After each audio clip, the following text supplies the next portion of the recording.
Welcome to Media Men Online. I'm Dan. This is Isaiah. Oh there. And this is the top 5 weekend domestic box office for March 10th, 2023 to March 12th, 2023. Number 5, Cocaine Bear. Third week out. Previous rank of 5. It's still holding on. A previous box office earnings of $11.1 million. Down about what you'd expect to $6.2 million. Go see this movie. It's a lot of fun. You know exactly what it is you're getting with the movie. Yeah. Now, I would argue that it does give you a little less than like I would have liked, but it's still pretty good, pretty fun. This has the potential to be a really fun slasher series. On the other side of it, and you can, for whatever kind of movies you like, they're also making like those crappy sci-fi spin-off movies. There's one called Cocaine Shark that's coming out. So we're going to get a bunch of those as well. The Asylum films. Yeah. We need Cocaine Sharknado, and the world might end. The other thing I wrote down here is the real Cocaine Bear ate 75 pounds or 34 kilos of cocaine, valued at $2 million. And they said when they opened up its stomach, it was just stuffed with cocaine and just layered. No wonder he died. At number 4, unfortunately still in the top 5, is Ant-Man and the Wasp: Quantumania. Previous rank of 2, so it's at least dropped down 2. This keeps up, especially with some of the newer movies that are coming out this weekend. I think it could be out of the top 5. It's its 4th week out. Box office earnings of $12.8 million. Previous week was $32 million. 4th week of a Marvel movie being out, and it's only at $13 million. Love it. Absolutely love it. It's like people are finally opening their eyes, where it's just like, it's because this isn't even like the worst Marvel movie that's been released since, Phase 3 ended, but it's like, I think this is the movie where people are finally realizing that maybe Marvel doesn't have it anymore. Someone can finally listen to me yelling from the mountaintops. I would argue, now there's a review that just popped up on the channel 2 days ago. I would argue that this is the best Marvel movie since Endgame, with the exception of the Spider-Man one. Take people who actually enjoy comic books and let them do Phase 6 and see if it saves your shitty franchise. But you don't have to watch any other movie before or after. It's its own isolated thing. What a concept. Yeah, I know. Speaking of fun, number 3, 65. This is its debut week. And we have the comparison to A Quiet Place in the sense that it's an adult with a child. We didn't really have anything else to go on because this movie's rather unique, even though they use some tropes, some, classic tropes, which I'm always for. But A Quiet Place made $50 million its first week, and 65 made $12.3 million. Go see this movie. Is it anything groundbreaking? Not really. But is it extremely enjoyable, similar to Cocaine Bear? Yes. Oh, yeah, for sure. This is the other movie where, it is what it is. And what it is very entertaining. Oh, yeah. And it's only an hour and a half long. Yeah, typically we're begging these damn movies to end, but this one we're like, we need more. Of all the movies that came out this week or last week, go watch this one. Yes. Up next, we have Creed 3. It's a previous rank of 1. It's been out for 2 weeks. It earned $27,250,000 at the box office, having almost a 50% drop from $58.3 million the previous week. I haven't seen this yet, just because I'm still kind of on the fence whether I want to watch it or wait till I watch all the Rocky stuff. Did you end up seeing this yet? Not yet. I was going to go this past week, but the 3 movies I saw were Cocaine Bear, the next movie that's number 1, and 65. So yeah, I bet you're so glad you saw number 1 instead of this movie, right? I should have seen Creed. I apologize. And Rocky, most of the movies, I won't say all, but most of the movies had a really personal. You were so invested in the fight before the fight happened. And that's what this movie seems like. I don't think, based on the previous 2 Creed trailers, that it was that personal. But I honestly don't remember the trailer for the first one. But the second one was like, oh, I'm Apollo Creed's son, and I'm going to fight Ivan Drago's son because he killed my dad. Spoilers for Rocky 4. was gonna say that seemed like it was the only thing with the first movie Yeah. seemed from the trailers to just be about building up Adonis Creed as like Yeah.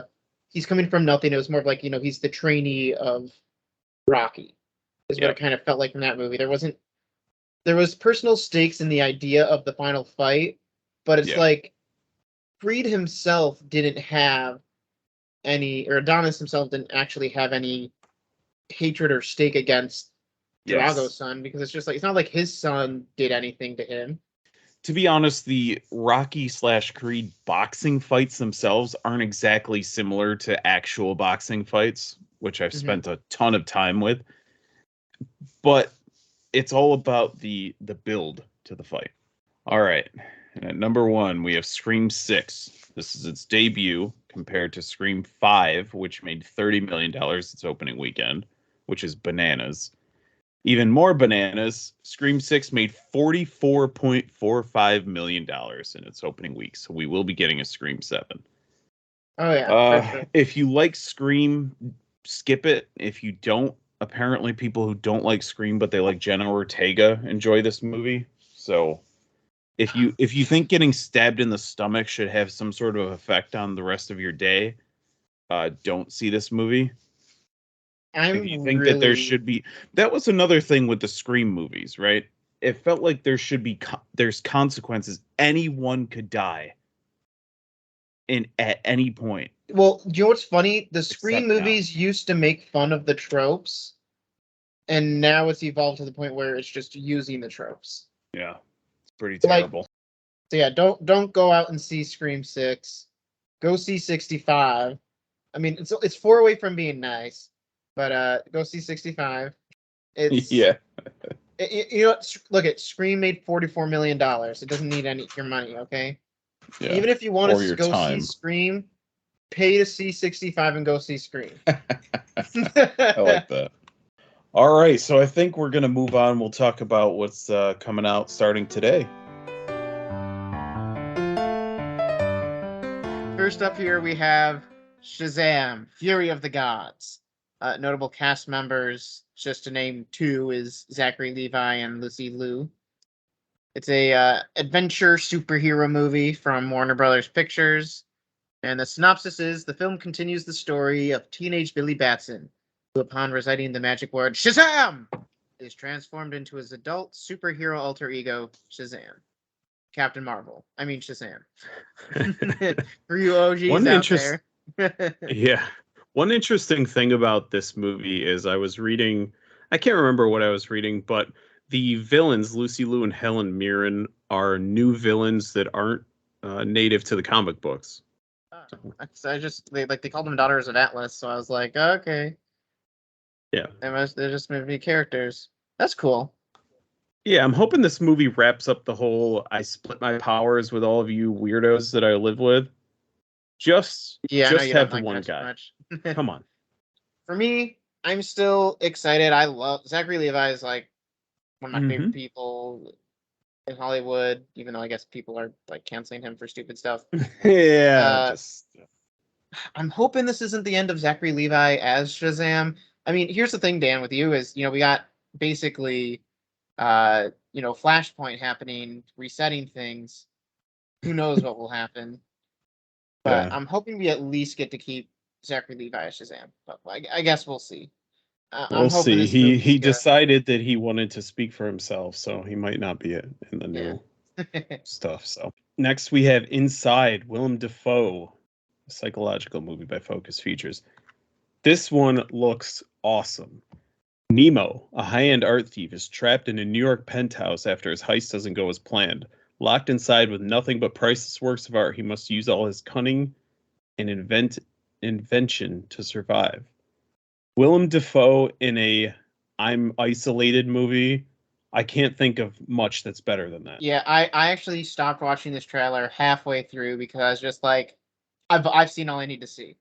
We don't, you kind of keep the mystery of what's going on outside. It's kind of like what I wish they had done with Knock at the Cabin, which review's up for on the channel. Go watch that. Yeah, I'm going to see this on Monday. Like there's no way I'm waiting any further than that. This looks awesome. Like, I'm not even joking. For our next movie here, I read the name and I was like, did I watch the trailer for this? What is this movie?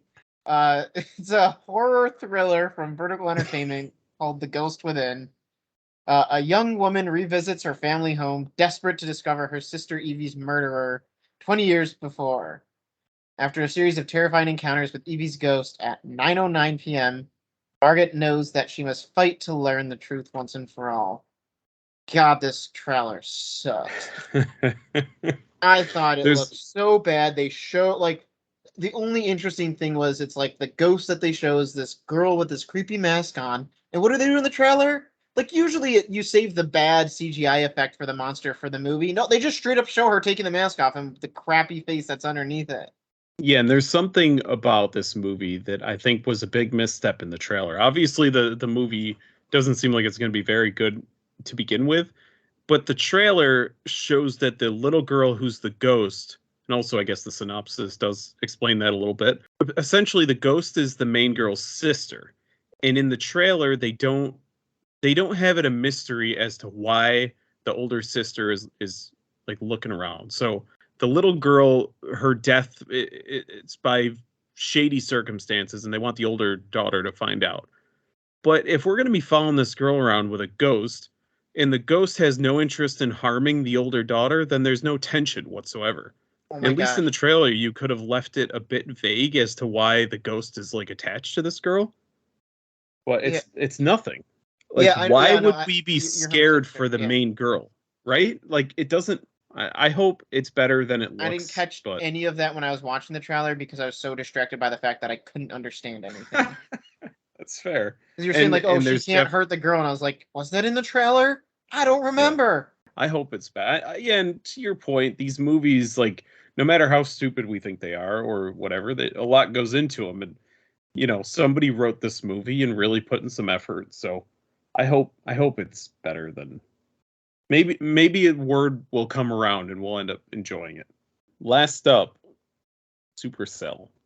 Notable cast: Alec Baldwin, Anne Heche, and Skeet Ulrich. It's a disaster movie from Lionsgate. A teenage boy runs away to follow his father's footsteps. Legendary storm chaser Bill Brody. Was this movie made in 1993? Well, is it a better name than what was the... Diego Fortune or whatever? Yeah.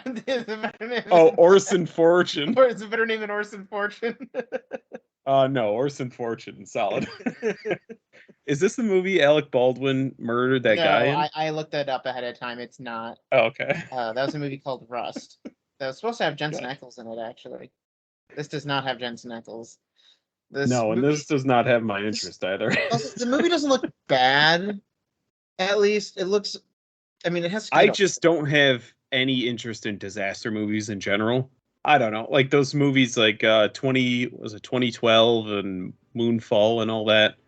They just don't interest me at all. And we were going to talk about a fifth movie, like we normally at least try to do for these, but it was A Snowy Day in Oakland, which I don't want to talk anymore about. It just looks so dumb. That's it. Yeah, let us know what movies you're looking forward to. Be sure to share with a friend. Help us spread the word a little bit. So on that note, we will catch you guys later. Peace.